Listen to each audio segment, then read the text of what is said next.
Mheshimiwa Rais, meli zetu 4 hizi zimejengwa kwa lengo la kuboresha usafiri kwenye ziwa Tanganyika na maeneo mengine, na zimejengwa na mwekezaji ambaye anaitwa Golden Logistic Company Limited. Meli moja iko hapa sasa hivi kwa ajili ya uzinduzi kwa niaba ya meli zote 4. Meli moja iko Kalemie kule DRC na meli mbili nyingine ziko kule Karema. Kwa maelezo ya kina kuhusu kazi hii, naomba nimkaribishe ndugu Mbosa ili aweze kutupitisha hatua kwa hatua. Mheshimiwa Rais, kwa heshima na unyenyekevu mkubwa, karibu sana. Mheshimiwa Rais, karibu katika bandari ya Kigoma. Mheshimiwa Rais, hapa leo kuna mradi ambao unaendelea, tungependa kukupa taarifa, lakini pamoja na kuhusu meli. Mheshimiwa Rais, katika bandari ya Kigoma tuna eneo la abiria na eneo la mizigo. Hapa tulipo ni eneo la mizigo. Tuna mradi mkubwa wa kulirekebisha eneo hili ambalo ni gati lina urefu wa mita 310.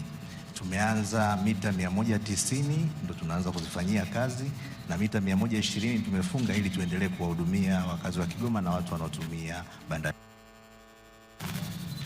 Lakini Mheshimiwa Rais, pia lengo la kuboresha kwanza ni kutoka kuhudumia tani 800,000 kwa mwaka mpaka tani 2,000,000, lakini vile vile kuliongeza gati kwenda maji kwa mita 11.5, lakini vile vile kuongeza kina cha maji kiwe mita 7 ili tuweze kuruhusu meli nyingi zaidi na kubwa kama hizi za wenzetu ziweze kuhudumiwa katika bandari hii. Mradi wa pili unaoendelea Mheshimiwa Rais ni kujenga gati kwa ajili ya abiria, kwa ajili ya wananchi wa Kigoma. Sasa tunawatengenezea gati la kisasa kabisa la abiria. Litakuwa lina urefu wa mita 180, litakuwa lina eneo la kukaa abiria 400 kwa wakati mmoja kutoka 40 waliopo hivi sasa, lakini vile vile tutachimba kina kutoka mita 3.5 mpaka kwenda mita 6. Hiyo itaruhusu meli kubwa zaidi za abiria kufika katika bandari ya Kigoma. Mheshimiwa Rais, kwa upande wa meli unazozizindua, Mheshimiwa Rais, serikali kupitia mamlaka ya usimamizi wa bandari tuliingia mkataba na kampuni ya Zijin ya China kwa ajili ya kusafirisha mzigo wao. Hawa wana migodi katika nchi ya DRC, migodi mikubwa mitatu, yote lifetime ya zaidi ya miaka 50, na wana mizigo ambao wanatakiwa kuisafirisha kwenda China. Kwa hiyo katika ile dhana ya usafirishaji fungamanishi, sisi hapa tuliwaomba wao watengeneze meli kwa sababu wanaitengeneza bandari ya Kalemie, lakini vile vile waitengeneze bandari hii ya Kigoma. Lakini vile vile wanatengeneza kilomita 500 kutoka Manono katikati ya Dar es Salaam migodi yao mpaka katika bandari ya Kalemie. Kwa hiyo sisi ni sehemu ya mradi mkubwa wa usafirishaji wa mizigo ya madini. Na Mheshimiwa Rais, hili maana yake litafungua sasa njia hii ya kaskazini mashariki mwa Kongo, mizigo yao ya madini ianze kupita katika bandari ya Kigoma, lakini kuelekea bandari ya Dar es Salaam ambapo sehemu kubwa tumezoea tunatumia mpaka wetu wa kule Tunduma. Kwa hiyo wametengeneza meli hizi 4. Kila meli moja ina uwezo wa kubeba tani 2,000 kwa wakati mmoja, lakini ina urefu wa mita 70, upana wa mita 15. Wanategemea kutengeneza meli nyingine 2, lakini na sisi pia kwa kushirikiana na wenzetu wa Tashiko tunategemea pia tutaanza na sisi kutengeneza kwa haraka kama walivyofanya wao. Meli hizi Mheshimiwa Rais, zitakuwa zina manufaa makubwa kwa sababu katika ziwa Tanganyika kumekuwa na meli kubwa 4 tu. 3 zina uwezo wa kubeba tani 2,000, moja inabeba tani 3,000. Maana yake kuongezeka kwa meli 4 tutakuwa tuna meli 8 kubwa katika ziwa Tanganyika, na hiyo itasaidia kusafirisha mizigo kutoka Kongo kuja kwetu na kuelekea katika bandari zetu nyingine, lakini pia kuwasaidia wafanyabiashara wengi na wananchi wa Tanzania ambao wanafanya biashara na DRC, lakini na pia wale wa DRC. Manufaa makubwa Mheshimiwa Rais, kwanza tutakuza uchumi wa Kigoma na maeneo yanazunguka ziwa Tanganyika.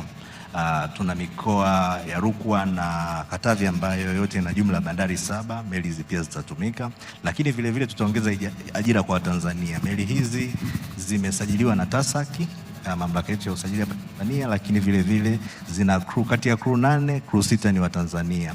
Maana yake kuna ajira, lakini mzigo unaobebwa pia unazalisha ajira nyingi katika kuhudumia hizo tani 2,000. Lakini jingine Mheshimiwa Rais, litaongeza mapato ya serikali kwa sababu hizi huduma sasa zinapoongezeka na sisi tunakusanya mapato, lakini pia zitachochea biashara kwa sababu itakuwa imerahisisha watu kusafirisha kati ya nchi zetu mbili, lakini na Burundi, lakini vile vile inaendelea kutufanya sisi kuwa lango kuu la kibiashara. Mheshimiwa, moja kati ya sifa ya bandari yetu ya Dar es Salaam, Tanga na Mtwara kwa nini zinapendwa? Kwa sababu sisi ni gateway, sisi ni njia ya kuingilia Afrika. Kwa hiyo kila mtu angependa, na hii hapa ina reflect kile ambacho kinafanyika Dar es Salaam, kwamba sasa tushapokea mzigo tutaufikisha, lakini vile vile mzigo unakotoka DRC na nchi 8 tunazozihudumia zinaweza zikachukua mzigo kupitia katika bandari zetu za maziwa na kufika katika bandari ya Dar es Salaam. Karakana ya serikali ya kujenga meli zetu, lakini imefikia hatua gani? Mheshimiwa Rais, karakana iliyopo ndio ambayo tumeipandisha Viliemba, ambayo na yenyewe inakaribia kabisa kukamilika. Lakini vile vile tunategemea kuanza kutengeneza ile ya Tashiko kwa ajili ya kutengeneza ile meli kubwa. Lakini meli hizi hapa zilikatwa China na vililetwa vipande zikaja kuunganishwa katika bandari ya Karema. Kwa kuhitaji ile karakana. Ndio. Mheshimiwa Rais, kuhusu mradi wa kutengeneza karakana wa Tashiko, tumeshampata mkandarasi, tumempa advance payment ya dola milioni 8.8, bado dola milioni 8.8. Kazi ilianza lakini spidi ndogo kwa sababu hajapata full advance payment. Tunaamini sasa hivi tunafanya utaratibu wa Wizara ya Fedha tuweze kupata hiyo fedha ili aweze kuendelea kujenga karakana.